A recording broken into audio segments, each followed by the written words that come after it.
What is one thing in that time that you've done to become a better communicator? Reps are just like practice.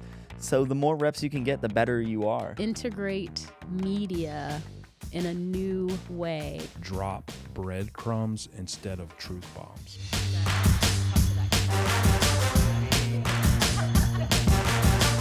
Welcome back to the Rethinking Youth Ministry podcast. My name is Ashley, and I'm so excited today to be talking about rethinking how we get better at communicating to students. And today, in this conversation, we have some powerhouse communicators, and I'm so excited to learn from each of you. First, we're going to start to my left, your right, the one, the only, first time on the Rethinking Youth Ministry podcast, my good friend. Yeah, this is my first time. My name is Noah Wright. I am the student ministry director at Grace Church in Fayetteville, so right below Atlanta, and I do stand-up comedy sometimes. So, Wow. I love it. I can't wait to come back to that. Okay, Yeah. Let's keep finding out who else is in this conversation. Hey everybody, I'm Leslie. I'm on the team here at Orange. I was trying to do quick math. I guess I don't want to be my age because I'm like, I think it's been like 15 years, but I think I only claim honestly 4 of them because that was the first time I got booked to go speak somewhere, not just where I was attending or leading. So, Stuart, I work with Leslie. okay. I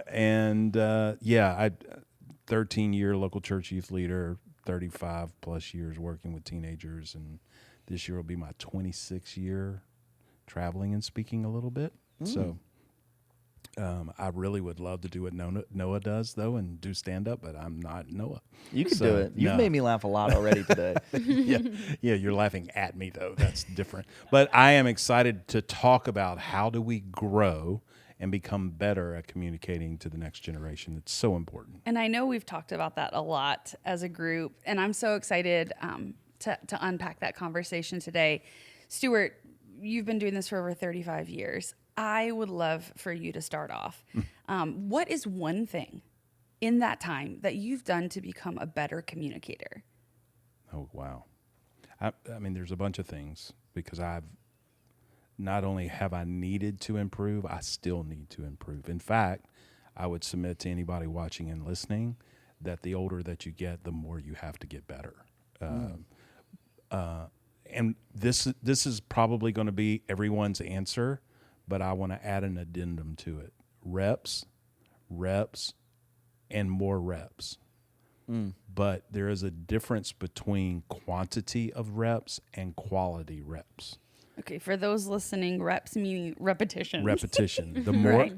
you really don't get better at communicating unless you get up and communicate. But it has to be quality repetition. It isn't, getting better doesn't rest in the accumulation of speaking opportunities. It's the quality of the repetition when you do get that opportunity. I think that's been the one thing that's helped me the most. Oh, I love that.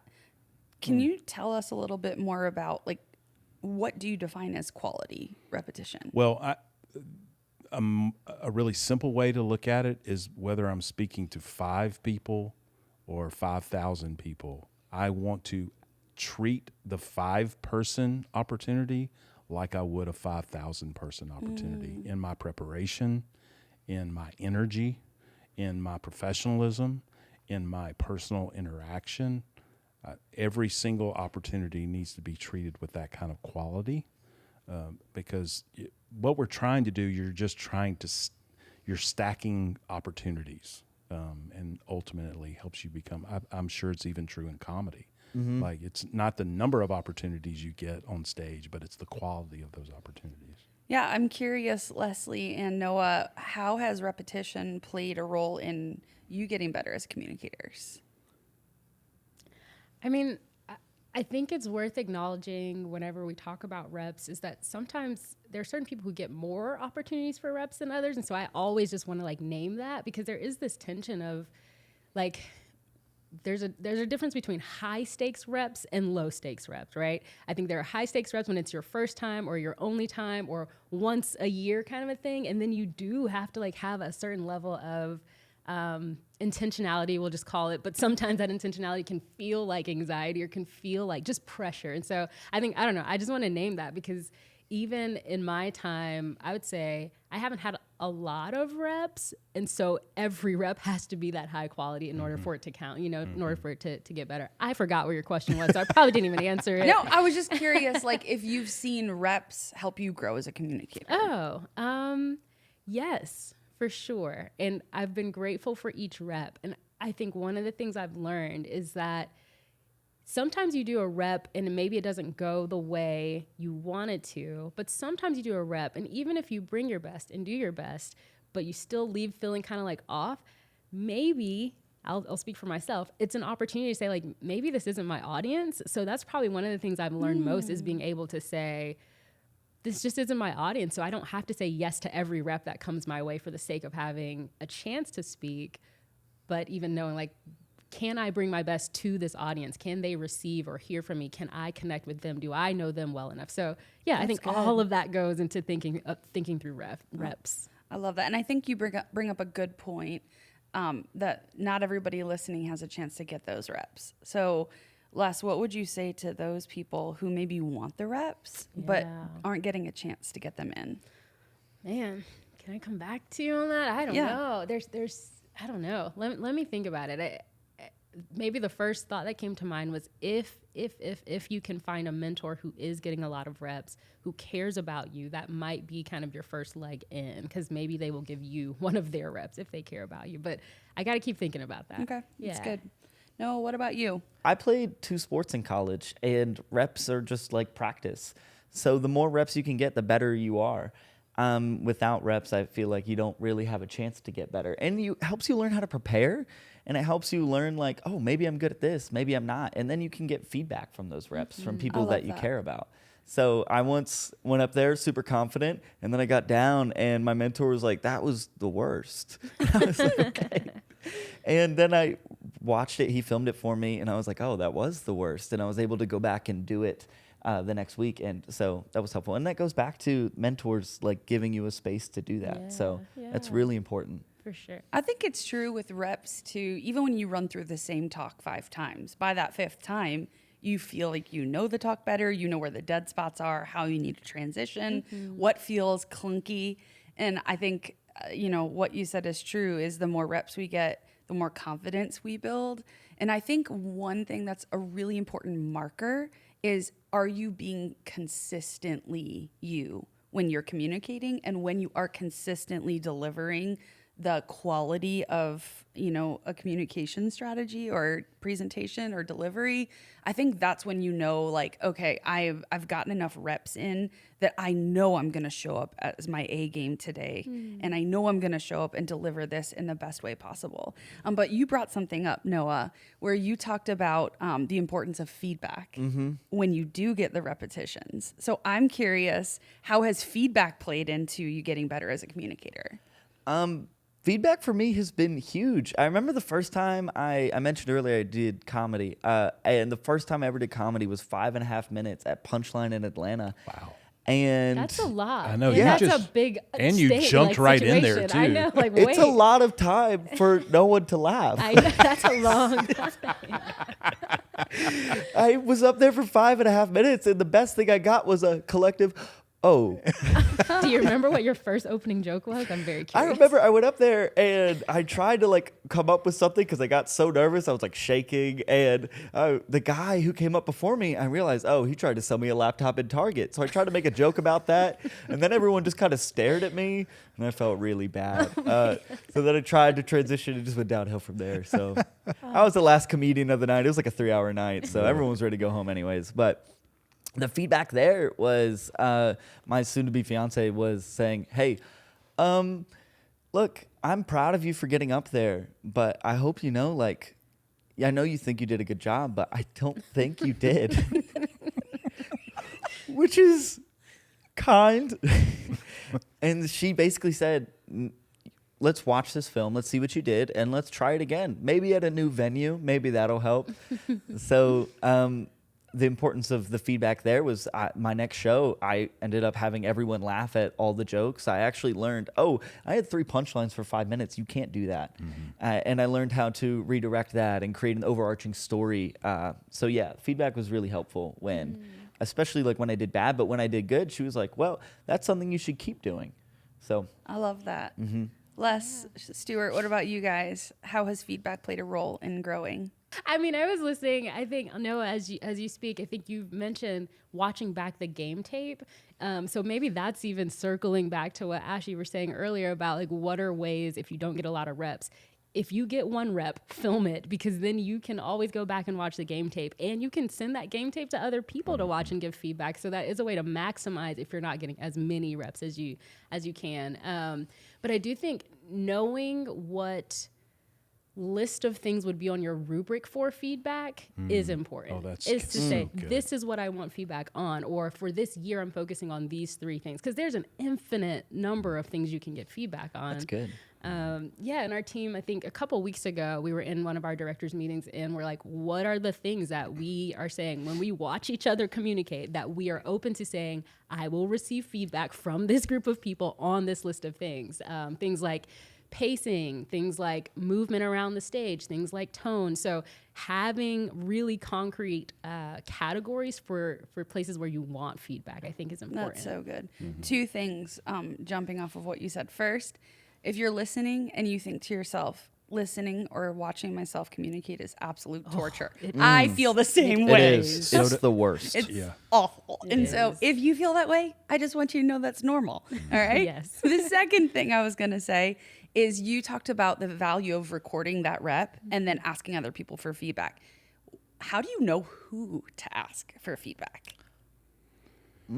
Well, I don't know who this rubric person is that you keep speaking of, but I do think that's one of the things you should have as a part of it is having the right people that you respect, asking the hard questions.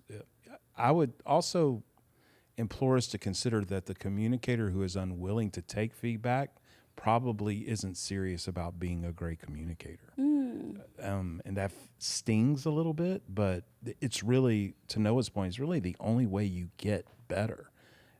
There is a gigantic chasm between wanting to say something and having something meaningful to say. And the right people can help that thing that you know is like burning in your bones to say, as opposed to just being able to say something. They can help you refine that so that it's digestible, it's compelling. That's what you're after. There's also another part of this too that I would. So much of significance is attached to expectation, and so what we consider significant about the way we communicate and what we're communicating is what sets up the expectation we have about the feedback that we get from it. So make sure that what you are considering significant is really actually significant. What's an example of like something that Well, would be you just significant? mentioned it earlier. There are some audiences for which I really shouldn't care that I wasn't necessarily their cup of tea. But then there are other audiences like this is really, really important. One of the things that I have heard since being on staff at Orange is it doesn't really matter what people know unless what they know really matters. It doesn't really matter what people hear unless what they are hearing really matters to them. So a lot of what we're talking about lies in the eye of the ear of the listener. Like what's important to this audience, which whether you're in local church ministry or you're being invited to speak, I think that speaks to what are the expectations of the people asking me to come and communicate. They know their audience 10 billion times better than I do. So why would I tell them this is what I want to talk about? You tell me what I need to talk about. Tell me about their demographic. Tell me about the psychographic. What am I doing beforehand to be professional? I think all of that sets up a positive experience for feedback. Sometimes we get in trouble because we haven't done our homework. That's so good. That's true. What's been some of the most helpful feedback you've ever been given as a communicator? I used to have a filler word. I would say right all the time. So I'd be like talking to camera and saying, and so we know that da da da right and da da da da right, da da da right. And someone like was like cut, you keep saying, like, we were literally filming in front of a room of people, but I was so grateful because I didn't realize I was doing it. So I think filler words was one. And then like body language tics, like I tend to talk with my hands right here because I just get so passionate. And so like, if you're listening, I'm clasping my hands together as if you're praying, but like, it was just like my way of like communicating passion. But on camera, it comes off as very insecure and guarded. And so someone had to say like, hey, unclasp your hands, put them back down by your side. And like, if you need to go back to that motion occasionally, but don't deliver the whole, speaking with your hands clasped in front of your face, basically. For me, it's definitely body language was like the biggest thing for me. Was I would walk around like this. I'm a really anxious person, if you can't tell. And I would just have my arms crossed the whole time. And they were like, uncross your arms, allow yourself to walk around. So body language. And the next one was prepping for it. One of the best feedback I got was I worked for a youth pastor in Texas. I was his intern. He allowed me to get some reps in there. And my feedback after was, I don't think I could let you speak on Sunday because I don't think you prep enough. And I said, oh, that's real feedback. Okay. What do you mean? And he was like, well, I think you spent like an hour on it. You should probably spend like 6. And this is because I care about you. And he like affirmed that. He gave grace for it, but he was really kind of brutally honest on like, hey, I think you need to prep more. You're not doing this, and I think you'll really benefit. This is serious, so you should do it. So that's good. Stuart, what about you? Well, you mentioned it earlier. I think maybe the most valuable feedback I got was the quicker you can find your voice and speak in it, the better you will be. And I think we all go through that journey. We all tend to default to either how we were communicated to or who we listen to the most that we think is a good communicator. And what that required of me is realizing, to Leslie's point earlier, I'm not going to be everybody's cup of tea. But I've also received harmful feedback. I walked off stage at a camp where there were 2,000 teenagers giving me a standing ovation, and the camp host grabbed me by the arm as he was coming on stage and said, I can't stand the way you communicate, but it's obviously effective. And I went into a hole for about 2 years because I couldn't compute that. So we all, to Leslie's point, you're making a lot of great points. That feels like somebody's preference. You do have to be careful who you're receiving feedback from, because there are people that maybe don't have your best interest in mind. I think that's really important. I often think about it like sorting laundry. Like when you get feedback after you communicate, is this in this pile or this pile? And sometimes you really have to be intentional in sorting it. But what I was thinking too is as much as feedback has been helpful when people are saying, please don't smile when you're talking about a murder in scripture. You look like a serial killer, which is great feedback. Like I've gotten so much feedback that's helpful like that. But one of the best. And P.S. There's a lot of murder in scripture. Yeah. It's not like, did you know what happened? I know, right. But some of the best feedback has been, did you mean to do that? That worked really well. Because as important as feedback is about what you should change for next time, if you don't know what you did well or you didn't intentionally do it, you won't repeat it. And so I think that is so helpful in feedback is what can I change and what should I absolutely do again in the future?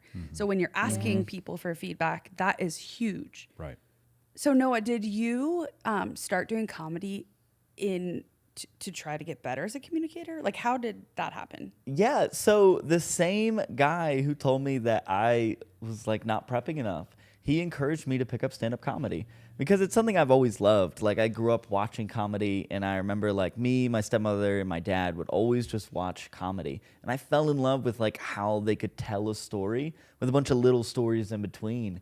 And that's how I started thinking about like daily life. And I fell in love with the art of like storytelling. So then he was like, you think you should do this? So I was like, okay, I will. So I signed up for it, and then I canceled, and then I signed up again. And then I went and I bombed. And then the next time I did fine. And what it really taught me in that was like, when it comes to comedy, what they do well is they bring in an audience. They don't make an audience laugh the whole time. I've never seen a comedian make an audience laugh for an hour and a half, because that seems exhausting and just an ab workout. It's more of just you bring them in, you tell them the story, you make them laugh in between. But Mike Birbiglia, as I was talking to Stuart earlier, he's my favorite comedian. He's so cool.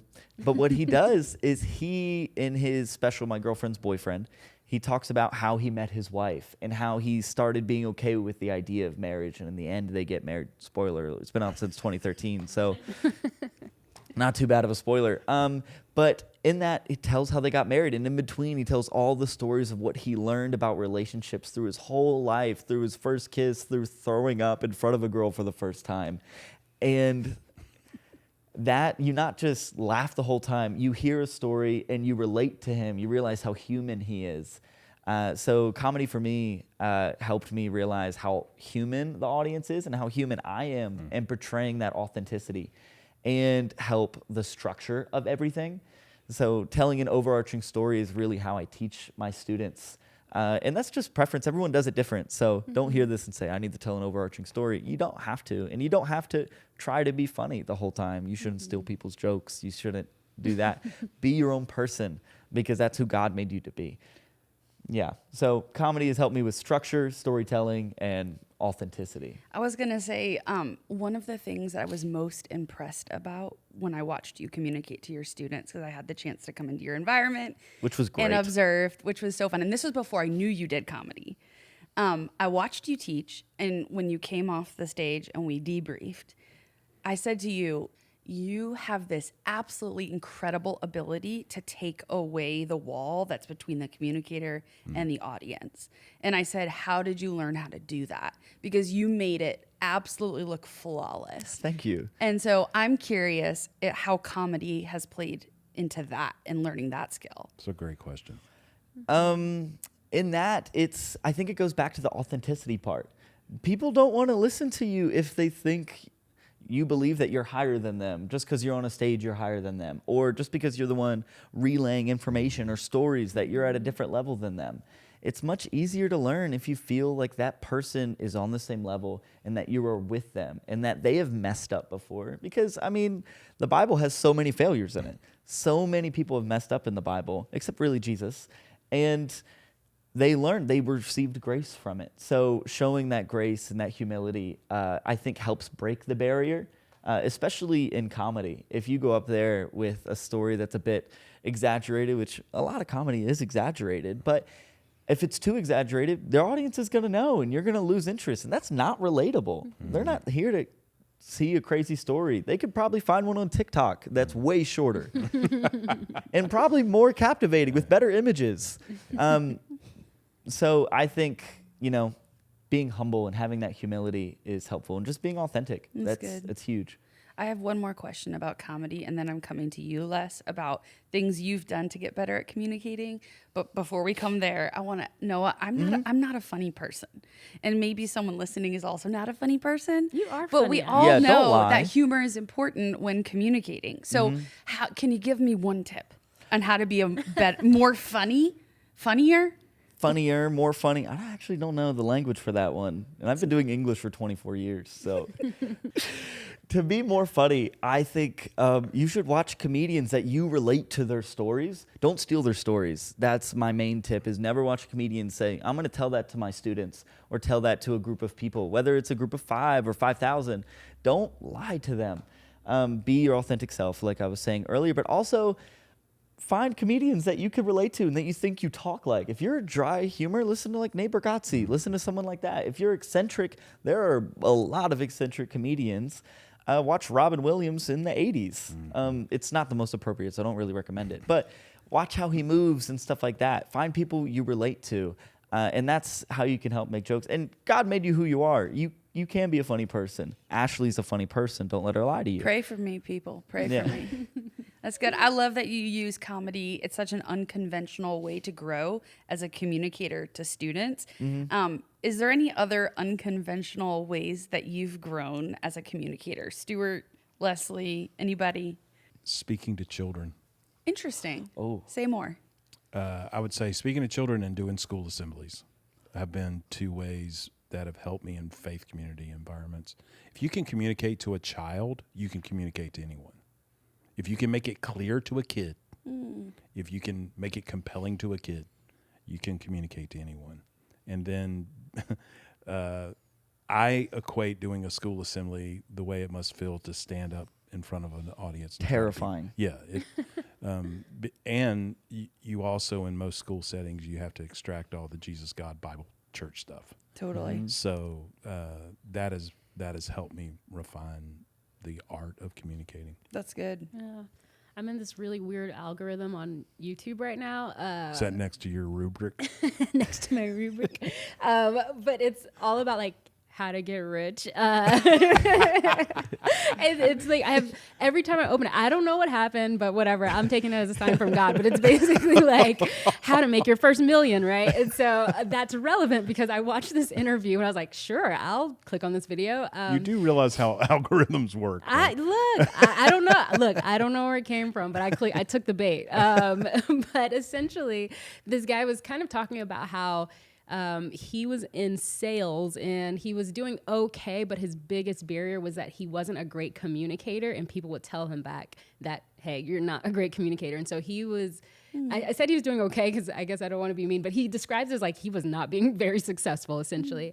And so he ended up trying, I can't remember if someone told him to do this or he chose to do this, but having to go live and communicate for like a certain amount of time every single day for a certain number of days. And so like, as you asked, like, what are some non-conventional ways? And even back to your earlier question about if you're not getting reps, how can you get better?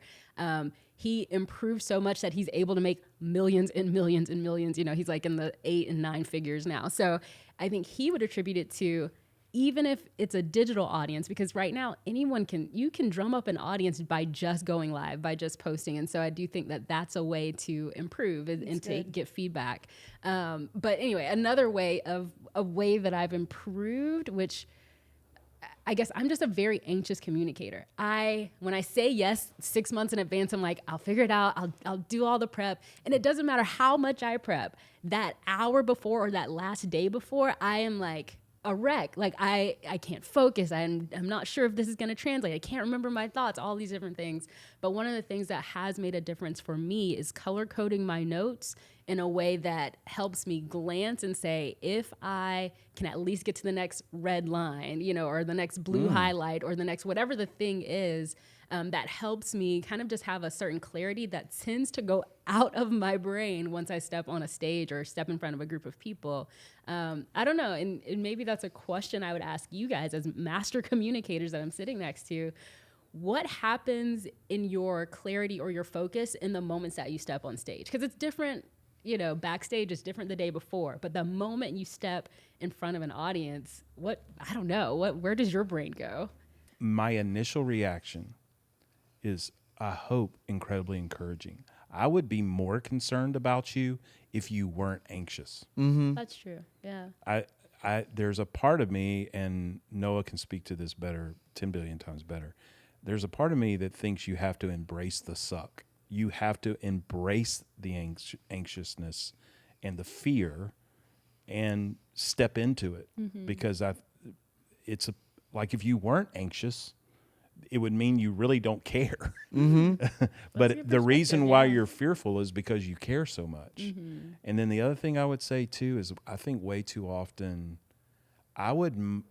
this may be personal preference for me, I am much more concerned about being believable than being polished. Mm-hmm. I would much rather people believe me.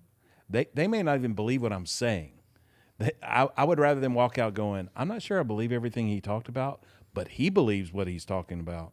I love hearing you say that, because behind your back, I have said that about you as a communicator. Mm-hmm. I believe that Stuart believes everything he's saying. Yeah. So it's so cool to hear you say that. I don't think you've known I've said that about you. Thanks for talking behind my back. No, I'm just saying, like, this is what I love so much about you as a communicator is you believe what you're saying, and I believe that. Well, but my point to you, Les, is that way too often we get so consumed about, I didn't say that one word, or I didn't say that one sentence.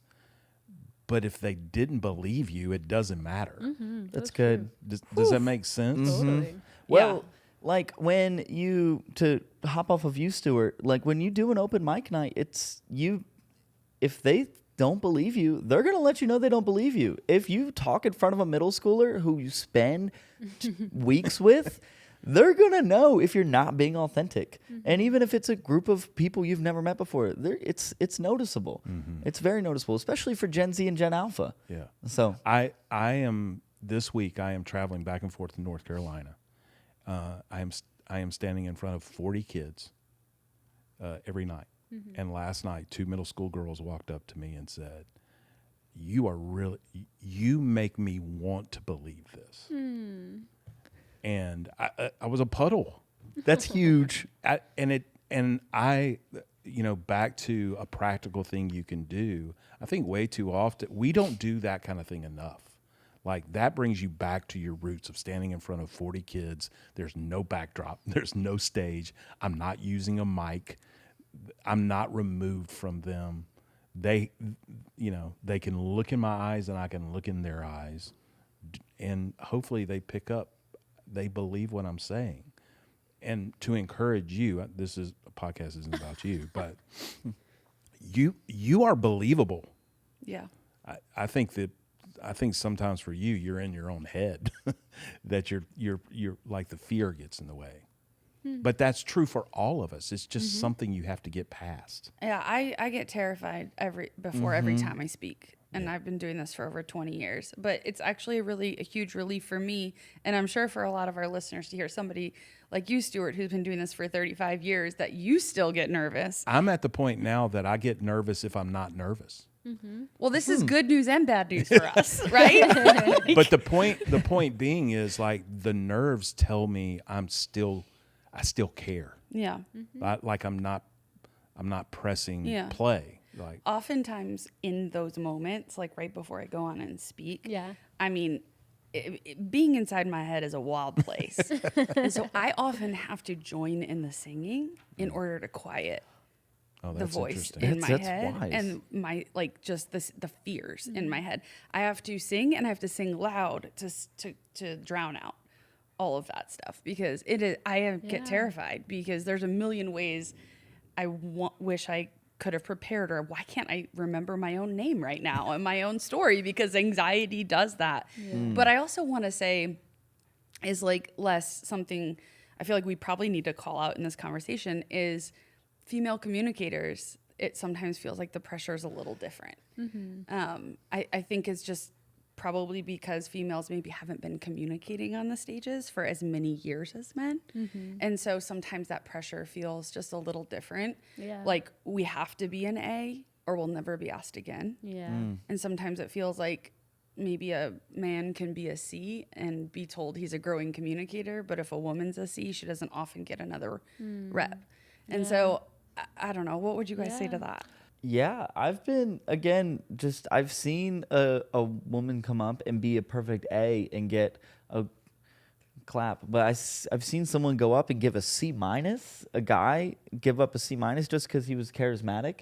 And he got a standing ovation. And I was like, but what she had held substance. I believed her and stuff. So I can't imagine the pressure that you have when it comes to speaking. And it seems like you put a lot of effort into prepping for it, especially with the color coding and all of that. So for sure. I hope to hear you speak one day. Oh, thanks. it will be a life-changing experience. She's really, really, really good. Oh, thanks, Stuart. Yeah, I think people question your credibility as a woman before you ever say anything. So I think that's even part of it is you start from a deficit of having to win their attention. And I think it goes back to the authenticity thing. You shouldn't do anything that you wouldn't do or that's not who you actually are to, quote unquote, win their attention. But you feel that. You feel like I'm not funny or I didn't say a stat in the first 10 minutes or whatever the thing is that makes the audience be like, oh, okay, I don't have an impressive title. I'm not a doctor of this or whatever of this. Are they going to listen to me? So I do think that is a thing that I think women and probably women, younger people, single people, like in any way that our society would tell you that you aren't the ideal one, that you step on stage already having to kind of combat a little bit. That's fair. And as the older statesman, I would say I am at a season in my life where it is a responsibility. It is not it's not a choice. I have a responsibility to push women, people of color forward, younger people forward. I read this week that every man realizes at some point that his time is over. That's not the tragedy. It's when he doesn't realize it, or he acts as if it's not true. And all of us who are farther down the road have to recognize it and act as if it's true. And I realize that. I want to push people forward, but we also have to realize that culture is so slow to change. And that is, as I would assume, is so frustrating for you guys. Trying not to cry right now. Let it out. Just this is gonna have to be edited out. But I just want to say it's so amazing hearing you say that, because every person, white male listening, needs to hear you be the one who says that. So thank you for saying that. Yeah, we have that responsibility, and I don't think we are taking it seriously enough, because the next generation will suffer. Well, I have an unconventional way I've tried to become better as a communicator that I've been dying to say. Please say it. We want to know. If you guys want to ask. Ashley, what's your unconventional way? Okay. You're not going to see this one coming, but you're going to get it once I get there. If it has anything to do with Taylor Swift, I am throwing my earphones. Okay, it doesn't, but if we want to talk about her, I'm game, because absolutely that's made me a better communicator and storyteller. But actually, I was going to say, watching shows like American Idol, The Voice, and America's Got Talent, because it feels like, okay, so I'm a teacher at heart, right? I love giving tests, taking tests, all the things. So what I love to do is I watch these shows. Some of you are cringing because you're like, oh, I can't believe that's still in the air. But I love watching it because it takes a lot of guts to stand on a stage and put your passion out there for the world to say something about. I love watching their act, trying to give an evaluation in my own head of what I thought they did awesome, where I think they could improve, and then hearing these judges who've been in the industry for so long. I know that like music has nothing to do with me, dance has nothing, like I'm never going to be that. That's not what I'm good at. But I think there's so much crossover in the feedback. So I feel like in a way everyone who's been on the judge panel of all of those shows has been someone who's given me feedback. I loved listening to Keith Urban talk to one of the contestants on American Idol one year and looking at them saying, there was so much humanity in what you just did. And I remember tearing up watching it, which is what it's like to watch those shows with me. But just I get so proud. But I thought to myself, that just taught me to show my humanity in the way that I am telling a story or sharing about Jesus or my experience with something. And so that's my unconventional way that I've grown. Oh, that's amazing. That's really cool. Did you see the janitor recently who did Don't Stop Believing? No. Oh, my word. When he opened his mouth, everybody went. Those are the best. Yeah, and just talk about being believable. You couldn't deny the man could sing. It doesn't matter what you've done all your life. That dude can sing. I have another unconventional way, if that's okay. Please. Okay. So in college, I worked for a special needs pastor who she is great. She killed it. But she, in that space that she opened up and invited me in to volunteer for, I learned that the students there, all those who had special needs, the only thing they cared about was if you were with them. And that taught me like the importance of communication right there is to just be with them. That's the first thing, and recognize who they are.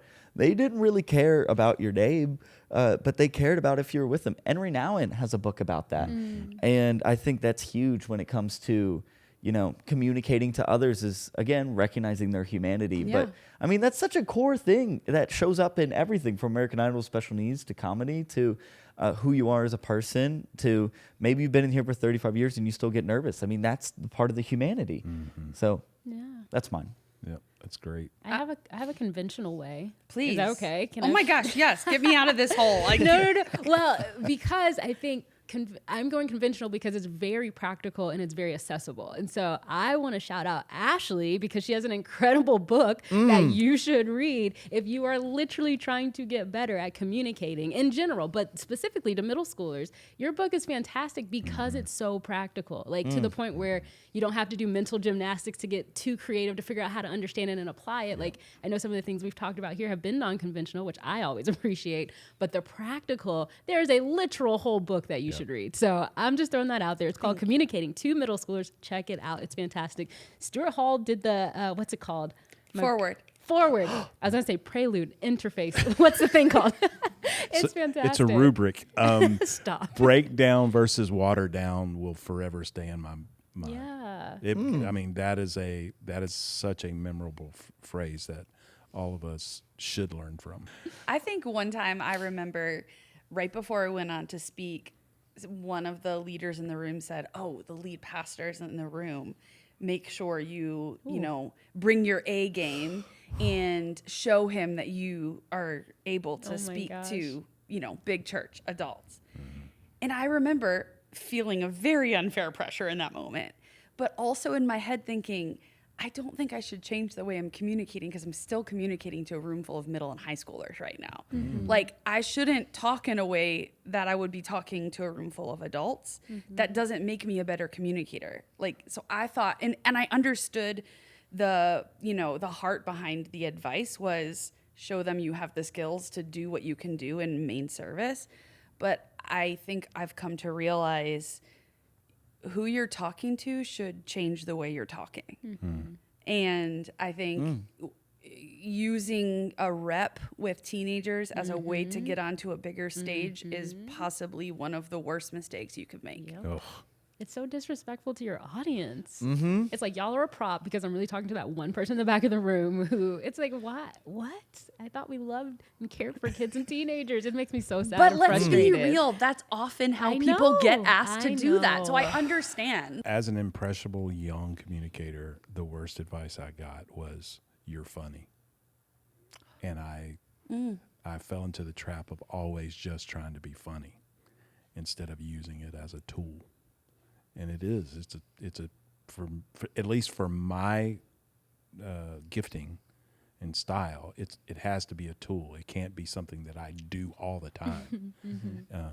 And once I adjusted to that, I became a better communicator. That's so good. Les, earlier in this conversation, when you introduced yourself, you made the comment, I've been doing this for 15 years, but only 4 years as someone who gets booked and travels to speak. Yeah. I'm curious, why did you bring that up? Like, what What is up with your fuzzy math? Yes. because in a small church, a family church, like I think all the kids and teenagers there were people who felt like friends. And I wasn't like a 25-year-old talking to middle schoolers. I was like a high schooler talking to middle schoolers. And I was a, early college talking to high schoolers. And so it was a very different thing showing up in the same context with the same people, a small group of people who felt like family and like leading through a Bible study or leading through Sunday school or whatever, versus the first time you get a call to go speak somewhere and you're like, what do I wear? What do I pack? What questions do I ask? How do I know if I'm doing a good job? Like, and honestly, I feel like I bombed that because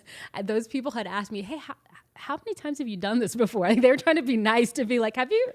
And I was kind of like, I think that in the back of my mind, I was like, I guess this is kind of technically my first time. Like I had a few middle reps of like, one or two, like give announcements at this thing. But this is the first time I was having to write my own whole talk for 4 or 5 talks. And so it's just a very different thing. And so I'm curious if there's any encouragement from this team to any listeners who maybe are communicating in the same space to the same kids and teenagers, whether it's a large gathering or a smaller gathering, but they really are getting the reps and maybe feel a little bit burnt out and tired, or, they're kind of looking for some encouragement. I'm curious what y'all would say.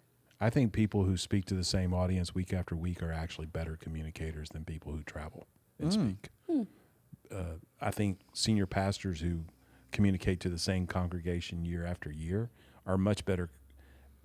There's a familiarity there that you talk about the third or fourth wall. You've got to get past that every single week. There is built-in credibility when you're an invited communicator. You can get way too used to the fact that people actually are looking forward to you communicating versus I'm hearing this person. But the downside of that is that if you're not careful, familiarity, for some reason I cannot It's a hard say word. the word. It is. I can't even. either. People being familiar with you Yeah.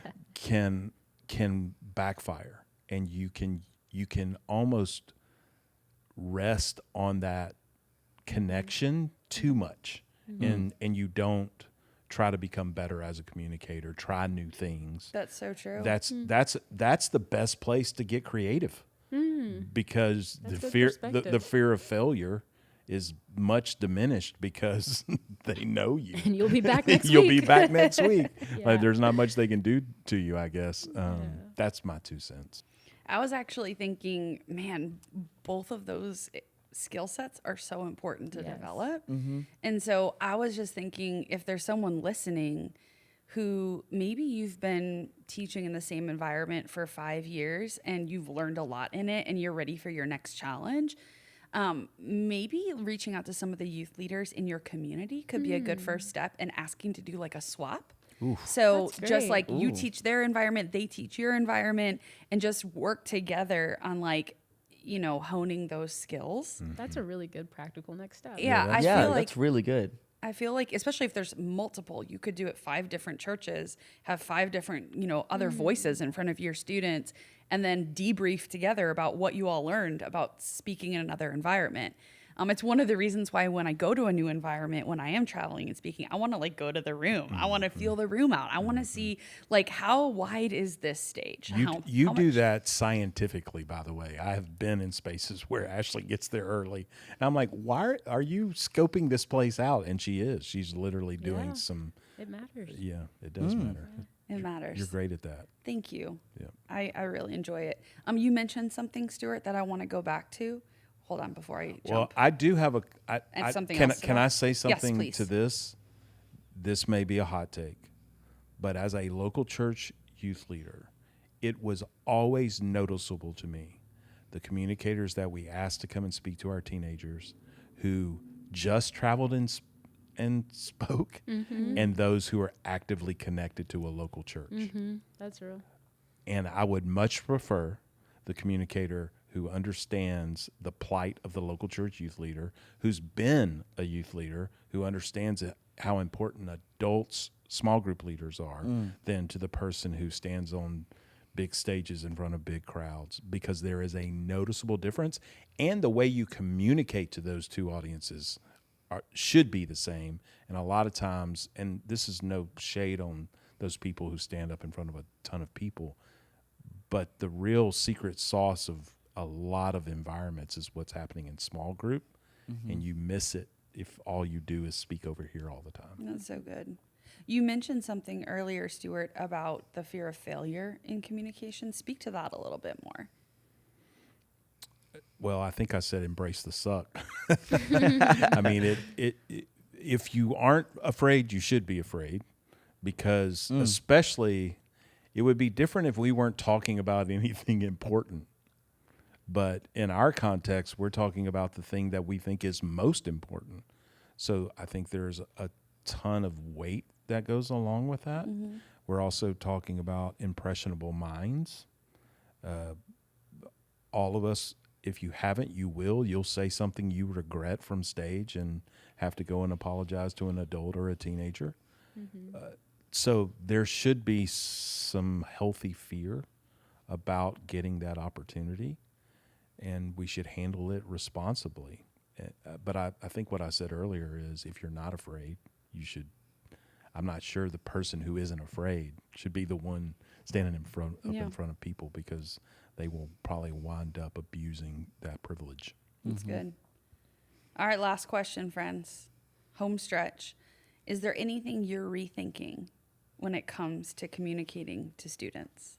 For me, we have a high school house church that just meets every Sunday. The high schoolers come in, and like some of them don't even go to our church, just finding a space to meet that's not normal. But in that, I'm rethinking how to communicate to them. In that group of like 30 students who are here. At first, when I started, it was like comedy. I bombed. I talked, and it was like pulling teeth trying to get like answers to the questions. I've started rethinking how to communicate to them. So I've been starting to put them in like groups of like 4 or 5 and asking them a question. Each group has a spokesperson. We go around, we say it, and then we swap groups. And it helps. That's cool. Yeah, it's been really fun. That's So, brilliant. That's good. so that model has really helped build a culture alongside of communicating, and each student is learning how to communicate themselves. So this is communicating how students can communicate to each other. So that's been one of the bigger things for us. I love that. Les, Stuart, anything you're rethinking when it comes to communicating to students? Probably one thing I'm staying curious about, because it's been kind of a thought. I haven't done a lot of like delving into it, but I am curious about how to integrate media in a new way that is both effective and not distracting. I think we miss some opportunities with media, and then sometimes we over rely on media. So I think that's just a place where I'm curious right now. Like, have we cracked the code on the visual language of culture right now, integrating that into kind of a more traditional or older way of communicating an idea, which is standing on a stage and I talk to you, versus is there something more interactive we can be doing? Is there something more visually driven? So yeah, I'm staying curious about that right now. We should do a whole episode on that. That would be Yeah, That that's would be really really cool. good. That'd be fun. The older that I get, the more I have to rethink as it relates to speaking to teenagers. One thing I'm rethinking right now is every single time I stand up, how can I get teenagers either on stage with me, helping me communicate, or in making it interactive? Because the less of me, the more of them, the better. I feel like I'm trying to do what Leslie is doing or talking about to some extreme.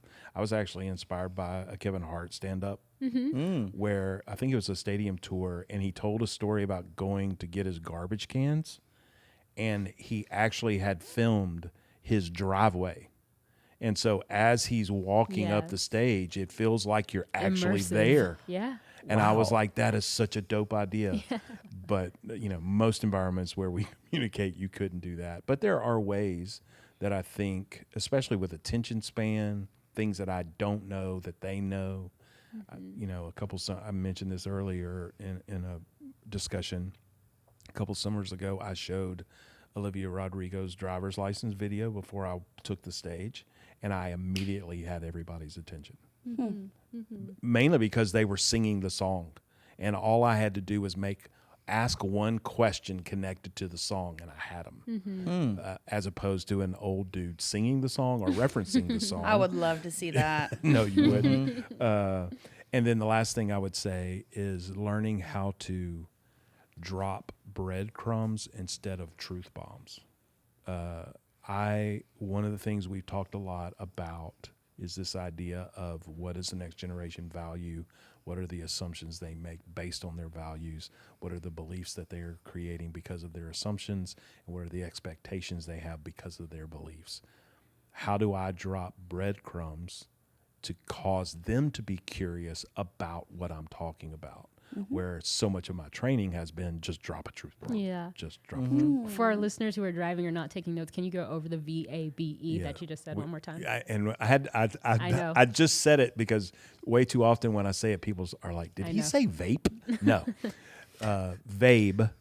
What is it that the next generation values? What are the assumptions they are creating because of their values?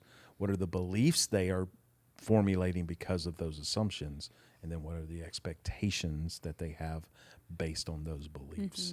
And then asking questions or creating some sort of curiosity to lead them toward whatever it is that I'm trying to help them understand. I love that.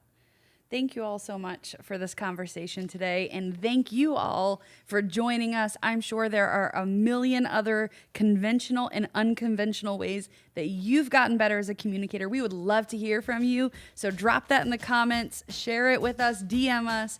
If there's something else you're rethinking when it comes to youth ministry, whether it's about communicating to students or something entirely different, we would love to hear from you. We would love to join you in rethinking it.